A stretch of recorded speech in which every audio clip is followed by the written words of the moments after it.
Bonjour à tous. Aujourd'hui, c'est la foire de la Saint-Michel au centre-ville de Sarreguemines. Malheureusement, comme bien souvent, sous la pluie. Mais cela n'a pas empêché les commerçants non sédentaires d'installer leur stand. Alors profitez-en. Attention cependant à la circulation et au stationnement, ils ont été modifiés. À la une aujourd'hui sur Mosaïque, désormais on ne jette plus, on répare et même on ripère en buvant un café.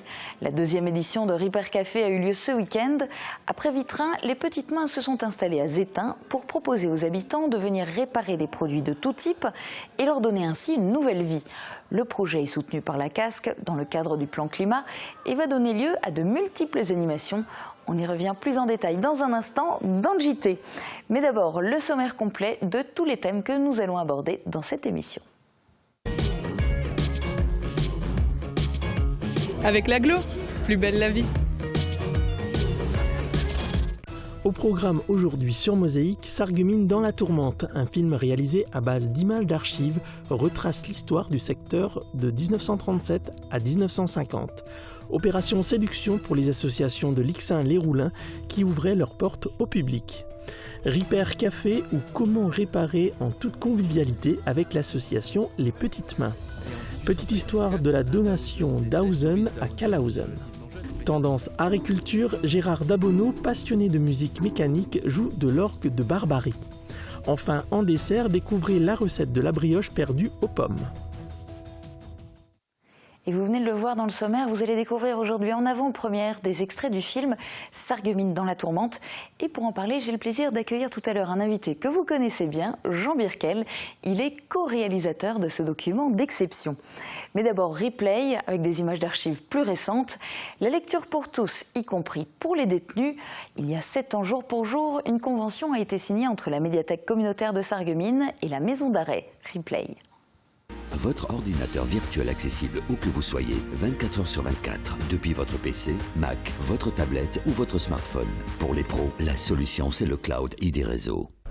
Autour de la table sont réunis tous les partenaires de ce projet, à savoir également le service pénitentiaire d'insertion et de probation et l'association de soutien et de développement de l'action socio-culturelle et sportive. Ils sont réunis pour signer une nouvelle convention de partenariat.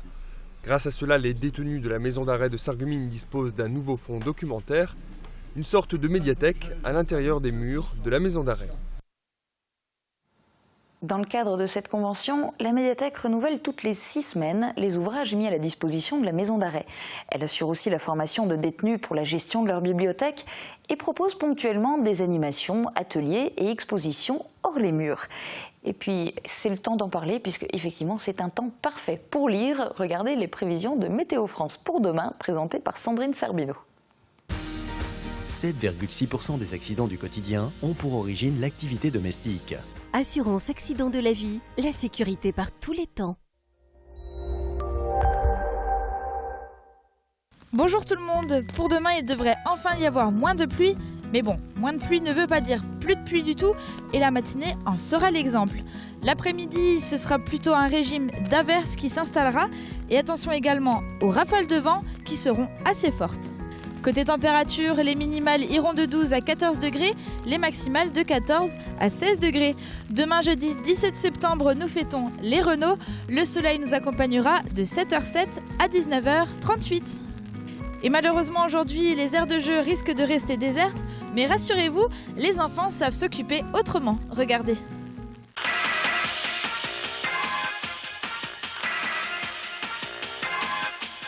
Est-ce que ça t'arrive de jouer souvent et quand, avec qui? Avec mon frère et ma sœur. Et vous jouez à quoi quand vous jouez tous les trois? À Mario Course. Et qui c'est qui gagne? Moi ou mon frère. C'est vrai que tu gagnes aussi de temps en temps? Oui. Et pourquoi la petite sœur elle gagne jamais? Parce qu'elle sait pas trop jouer.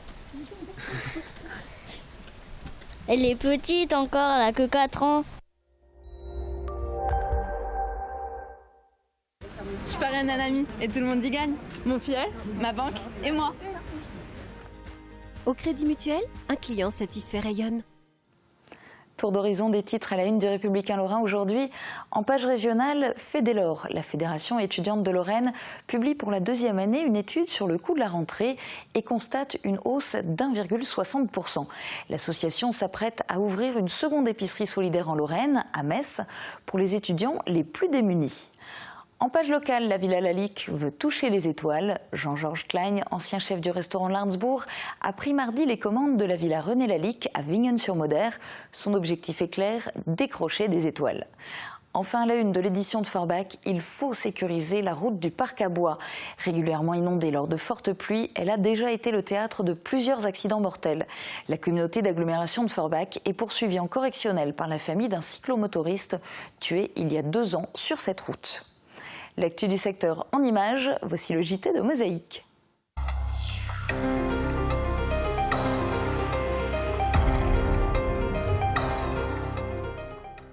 Un café et sa Ripper. Une alternative au tout jetable, c'est le Ripper Café. Cette idée est née aux Pays-Bas en 2007 et a fait des petits. Il y a 750 Ripper Cafés à travers le monde. L'agglo de Sarreguemines en compte un. C'est l'œuvre de l'association Les Petites Mains. Objectif, limiter notre production de déchets en donnant une seconde vie aux objets qui nous entourent. Reportage de Marie Lorenz et Jean Birkel. Un truc de bobo pour se donner bonne conscience. N'allez pas croire ceux qui vous disent ça. Le Ripper Café n'est pas exclusif et les chinoiseries à bas coût y sont aussi réparées. Ripper Café, c'est une prise de conscience, une façon de s'extraire d'un système prétendument omnipotent où tout est voué à être remplacé le plus vite possible pour favoriser des profits immédiats. Un Ripper Café, c'est tendre la main à son voisin et lui dire « échangeons nos connaissances et nos compétences » pour faire diminuer le monceau de déchets sur lequel nous sommes assis. C'est un tout petit geste qui ne demande qu'à être répété encore et encore. Il s'agit de proposer aux gens qui veut de venir voir si on peut réparer quelque chose qui est cassé chez eux et qui éviterait la déchetterie du coup. Et donc il y a différents stands, il y a un stand électrique, un stand informatique, un stand de couture, un stand de vélo et un stand de bois école. Et donc les gens viennent, ils sont accueillis à l'entrée, on les dispatche dans différents stands et le responsable du stand voit avec les personnes en question si on peut réparer leur objet et si c'est possible que les gens réparent eux-mêmes l'objet. Et les gens reçoivent pour cela des conseils avisés de professionnels ou d'anciens professionnels soucieux de partager à l'occasion d'une après-midi conviviale. En l'occurrence, à la salle communale de Zétain où a lieu la 2e édition, 6 mois après la première, organisée par les Petites Mains, à Vitrin. On aimerait bien qu'il y ait des gens qui viennent d'eux-mêmes et ça se fait. Il y a des gens qui sont venus avec une imprimante à réparer et en même temps la dame me dit mais j'ai aussi ma machine à coudre, si vous voulez je peux vous aider. Et du coup c'est vraiment génial que les gens viennent aussi pour aider les gens, quoi. Et les visiteurs font parfois plusieurs dizaines de kilomètres, preuve aussi que les services de réparation ne sont plus courants dans les petites villes et les campagnes.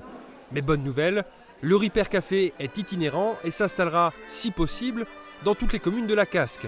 Tous les 2 mois, une nouvelle animation sera organisée. Et notez les dates, prochain Ripper Café à Sarinsmain le 22 novembre, puis à Rémelfin le 17 janvier. Ce Ripper Café a vocation à se dérouler dans chacune des communes de la Casque. Pour le moment, la date de cette manifestation à Lix-Saint-Lès-Roulin n'est pas encore connue, mais la commune n'est pas en manque d'animation. Le week-end dernier, ce sont les associations qui ont attiré de nombreux visiteurs, et ce malgré la pluie. Le public voulait profiter des portes ouvertes pour découvrir les activités proposées tout au long de l'année. Reportage de Marie Lorenz, Yvan Becker et Guillaume Dumonteil. Je vais travailler chez Camille. Oui. Les associations sont des éléments essentiels pour dynamiser une commune. Elles rassemblent des personnes autour d'un intérêt partagé et sont à l'origine d'événements qui permettent au public de se divertir. Lix-Saint-Lès-Roulin en compte une quinzaine et la plupart d'entre elles ont pris part à une journée porte ouverte commune. Cette manifestation a donné au public l'occasion de découvrir leurs activités et de s'instruire. Au verger, ce matin, j'ai appris qu'il y avait différentes sortes de pommes, les acanes et les golden. Et moi, je trouve c'est un plus qu'il y a un verger dans notre village, comme ça, elles ne sont pas trop traitées avec des produits chimiques. Ça, c'est une acane. Les sapeurs-pompiers étaient également de la partie. Ils présentaient notamment les premiers secours ainsi que le fonctionnement d'un défibrillateur. On a encore la chance d'avoir une caserne dans le village Et du coup, il faudrait que ça perdure, quoi. Donc si ça peut créer des vocations, c'est pas mal, quoi, parce qu'on a besoin vraiment d'un service de proximité. Des visites de l'atelier municipal, de l'étang et de l'école élémentaire étaient également proposées. On peut dire que le bilan est plus que positif, bien que la météo n'ait pas joué avec nous ce matin, on avait de la pluie. Mais bon, on a eu beaucoup de monde à la sortie cet après-midi. À midi, on a eu 115 repas. Donc pour une première, donc on peut être content, on peut être satisfait. Cette journée aura peut-être permis aux visiteurs de trouver une passion pour occuper leur temps libre. Salut. Et je vous le disais tout à l'heure, mon invité, vous le connaissez bien, même si vous avez plus l'habitude de le voir lui poser des questions. Aujourd'hui, c'est lui qui y répond. Jean Vircal, bonjour. Bonjour, bonjour. Et si tu es là, c'est pour un rôle que tu as eu tout à fait en dehors de Mosaïque. Tu as consacré quasiment tout ton temps libre à co-réaliser un documentaire d'exception. Parle-nous un petit peu de ce film. D'où est venue l'idée de le réaliser ? Alors, c'est un dépôt de film très important d'une descendante d'André Poinsignon, la personne qui a filmé en fait durant la période 1937-1950, et après on s'est intéressé à cette période. Et en fait, on a été 4 vraiment à travailler là-dessus, à la fois sur la restauration, la numérisation, l'interview des témoins de cette époque et la partie, on va dire, traitement historique, qui est Didier Emert, en fait, qui est le conservateur des archives municipales. Donc, avec Daniel Collin, Valentin Halt et Didier Emert, on a fait tout ce travail, voilà.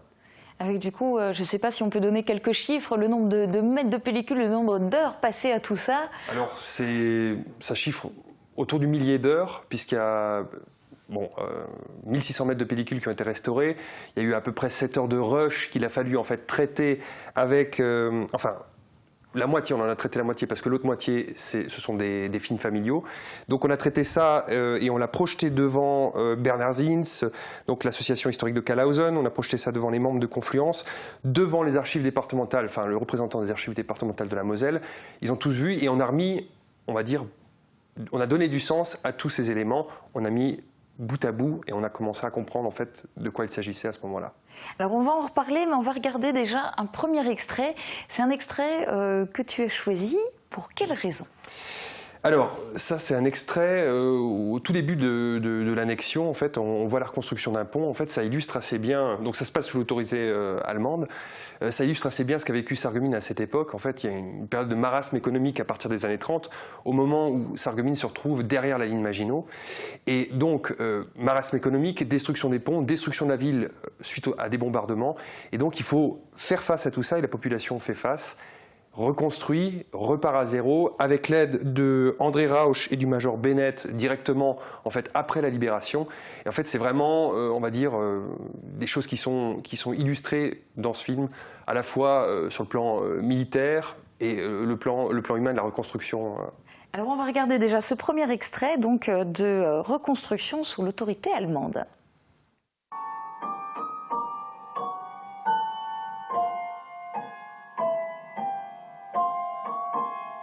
Les bombardements de 1940 ont laissé des traces on ne peut plus visibles et, bien entendu, les ponts sont les premiers visés.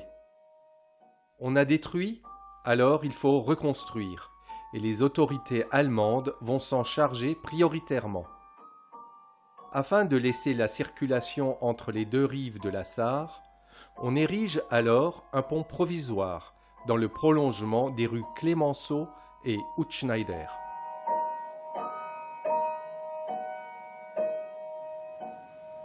Alors Jean, ça ce sont des images qui datent du début de l'annexion, mais en fait le film retrace toute une période de 1937 à 1950. Pourquoi ce choix de date ? Alors André Poinsignon, en fait, qui est natif de Sarreguemines, commence à filmer en 1937. Il filme après 1950, mais en fait les événements forts, en tout cas qu'on retrouve dans ces films, se passent à cette période-là. Donc ce qui explique pourquoi on a voulu mettre en lumière et en fait tout diffuser. Donc c'est pas un documentaire, on va dire, calibré pour la télé, c'est un document qui fait 3h08. Donc on montre tout à tous les moments. Et malheureusement, on n'a pas énormément d'images de la libération de Sarreguemines. On a beaucoup de témoignages, mais très peu d'images. Il avait sans doute pas trop de pellicules à ce moment-là. Et alors en revanche, il a beaucoup filmé à Sarreguemines, mais aussi dans le secteur, et c'est pour ça que votre film, à l'arrivée, ne parle pas que de Sarreguemines. Et d'ailleurs, le prochain extrait se passe à Rohrbach. On le regarde tout de suite.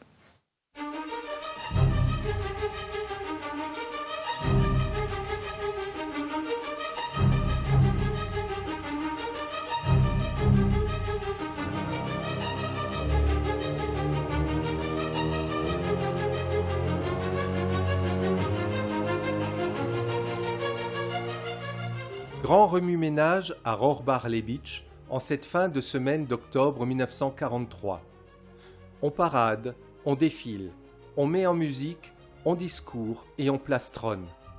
Car la Ernte- und Dankfest, fête des moissons prenant ses racines bien avant l'ère chrétienne, est l'occasion pour le régime nazi de se rapprocher de la population de manière parfaitement démagogique et de lui faire oublier, un court instant, les vicissitudes d'une guerre qui ne prend pas le chemin souhaité par l'occupant.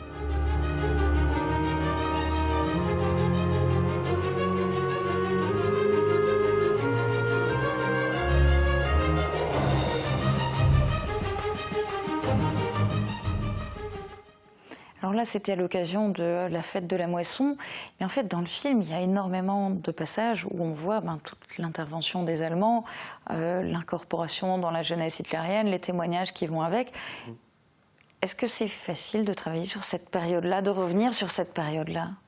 C'est facile. C'est pas difficile. Enfin, ça a été long. Techniquement, ça n'a pas été extrêmement difficile. Est-ce qu'on a assez de recul pour ne pas juger, en fait? Ça, c'est la partie la plus dure. Alors moi, je suis directement concerné. J'ai une partie de ma famille qui a porté l'uniforme allemand, une autre qui était enrôlée dans l'armée française. Donc voilà, je suis concerné directement et je crois que ça va toucher beaucoup de personnes de ce point de vue-là. Et c'est difficile peut-être pour ça. Je crois que ça va peut-être libérer la parole, une fois de plus. Donc en tout cas, on l'espère. Et puis ce film va donc jusqu'aux années 1950, avec des images aussi qui sont, alors peut-être pas rares parce qu'il a été dans beaucoup d'endroits, mais Robert Schuman à Sarreguemines. On va en parler juste après l'extrait. Notre livre d'images va se refermer à présent sur ce jour mémorable du 17 décembre 1950, où le ministre Robert Schuman, en plein hiver et par temps de neige, inaugure le pont des Alliés, définitivement reconstruit.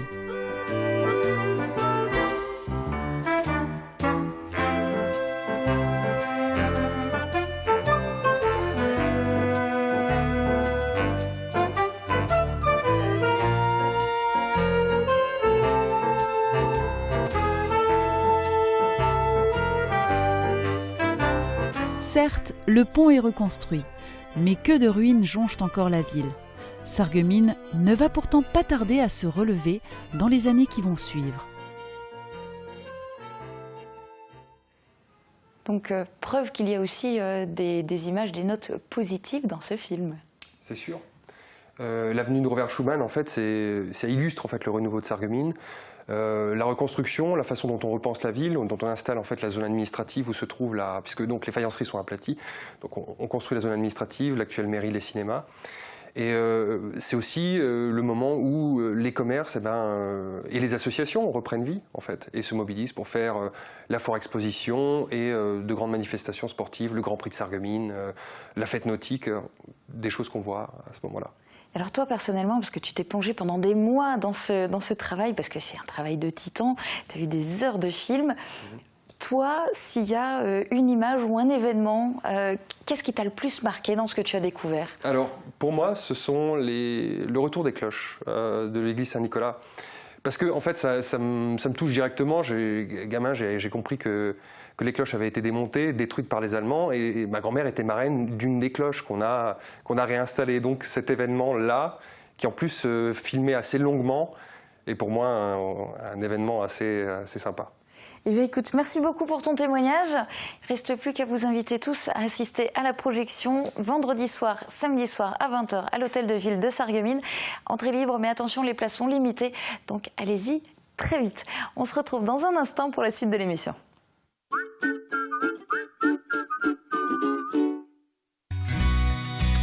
Venez déguster la cuisine du Petit Thierry à Sarreguemines. Produits frais et saveurs aux 1000 couleurs sont au rendez-vous, en salle ou en terrasse.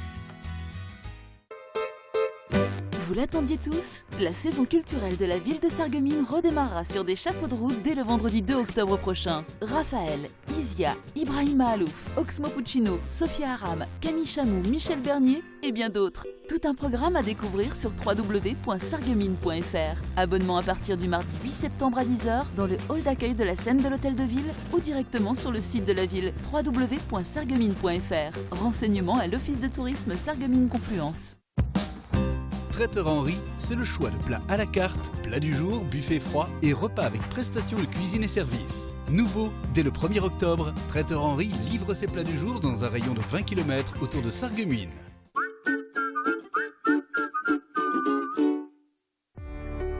Dans les moments difficiles, on a besoin de professionnels. AVS. Notre métier, vous accompagner. Je m'appelle Samuel, je suis maître nageur. Demain sur Mosaïque, le temps n'y est pas, mais nous irons quand même à l'eau avec Samuel, maître nageur à Sarralbe. Le métier de maître nageur est avant tout un métier humain Et puis nous retrouverons notre joyeuse plate-bande cette semaine. Nos 4 compères s'intéressent aux journées du patrimoine. Un sujet sérieux, mais vous verrez, ils ont quand même trouvé de quoi vous amuser.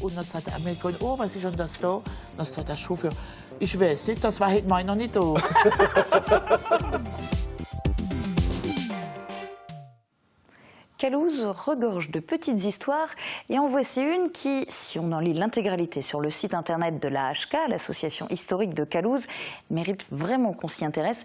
Il s'agit du Leg d'Hausen que nous raconte Jean Meyer.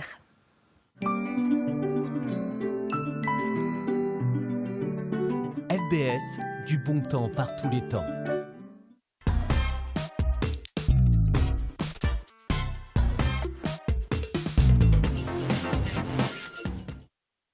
Une des histoires de Calouze concerne les rapports qu'il y avait entre Weidesheim, qui depuis 1812 est une annexe de Calouze, où il y a un château et dont la propriété était tenue par les D'Hausen.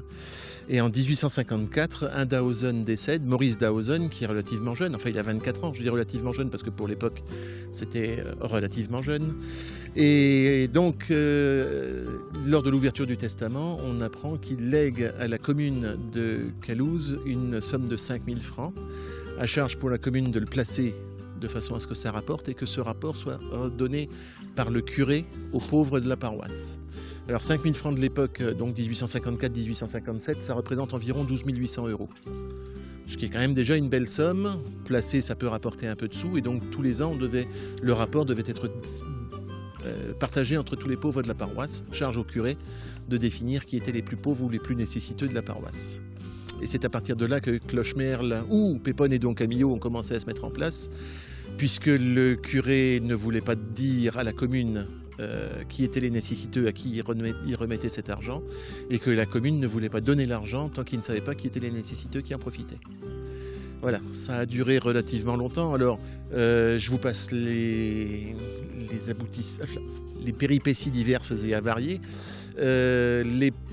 Les pauvres de la paroisse en ont plus ou moins bénéficié, on va dire, jusqu'à la fin de la Première Guerre mondiale. Et ensuite, il y a plus... on ne sait pas du tout ce qu'est devenu cet argent. On ne sait pas du tout ce qu'est devenu le rapport de cet argent, etc. Donc bon. Et comme il n'y a plus personne pour demander des comptes, on en restera là. Voilà.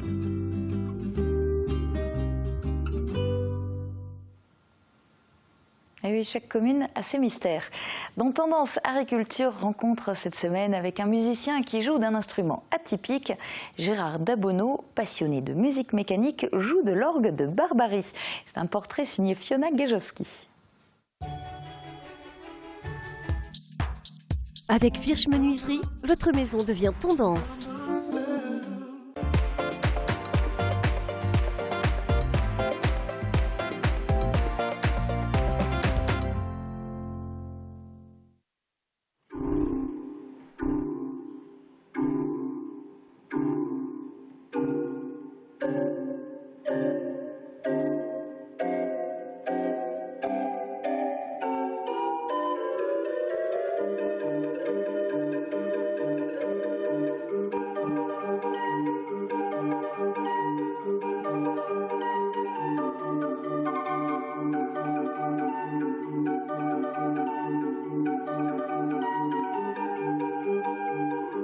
de Barbarie, c'est un instrument qui permet de jouer dans la rue de la musique. Et à l'origine, c'était un instrument avec un cylindre pointé qui était un système qui permettait de reproduire de la musique, parce que lorsqu'on n'était pas musicien, il n'y avait pas de phonographe, il n'y avait pas de radio, il n'y avait pas tout ça.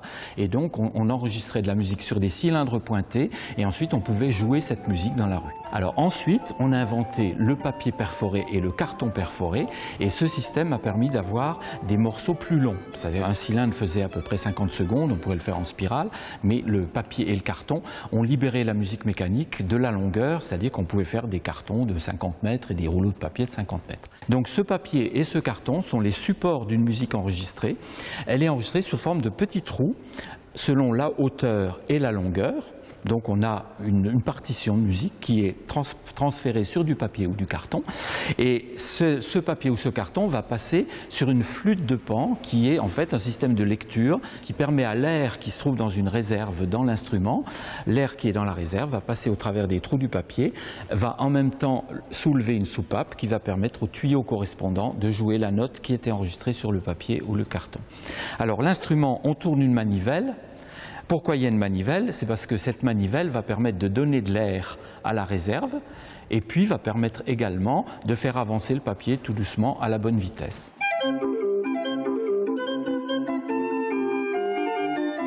Il y a quand même une part de jeu, parce qu'il ne faut pas tourner n'importe comment. Et puis aussi, il y a certains orgues comme celui-là qui ont des registres. Alors ces registres-là, ce sont des registres, comme les orgues d'église, sont des rangées de tuyaux différentes. Et ces rangées de tuyaux différentes permettent de donner un son différent. On a des violons, des bourdons, des piccolos et des sons correspondants qui sont un peu différents. Donc on peut faire un véritable orchestre avec cet instrument et donner une couleur à la musique. Ce qu'il y a d'extraordinaire dans la musique mécanique, c'est qu'on tourne une manivelle et ça fait de la musique. Et ça, c'est magique. Et vous pouvez aussi faire de la cuisine en musique. On retourne dans les fourneaux de Wieswiller pour le dessert. Regardez, Guy Philips va vous dévoiler sa recette de brioche perdue aux pommes. Originale et de qualité, les cuisines Aviva présentent entrée plat dessert. Aviva, la cuisine qui vous va.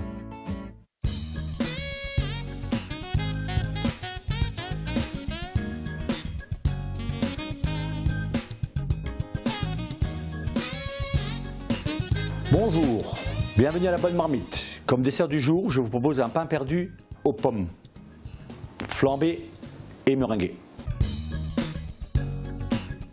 Commencez par prélever des cercles dans les tranches de brioche à l'emporte-pièce. Mélangez la crème, l'œuf, le sucre et la cannelle.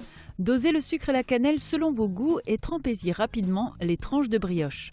Dans une poêle, faites fondre le beurre et faites-y revenir les tranches de brioche sur chaque face et réservez.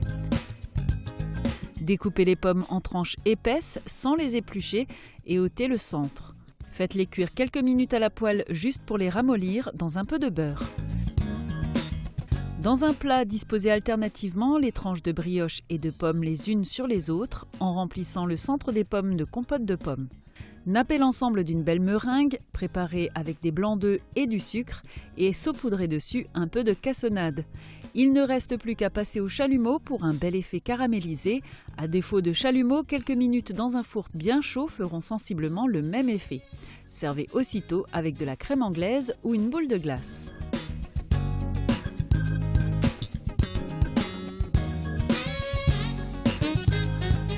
Pour 4 personnes, il vous faudra 12 tranches de brioche, 20 centilitres de crème, un œuf, du sucre, de la cannelle, 4 pommes, de la compote de pommes et du beurre.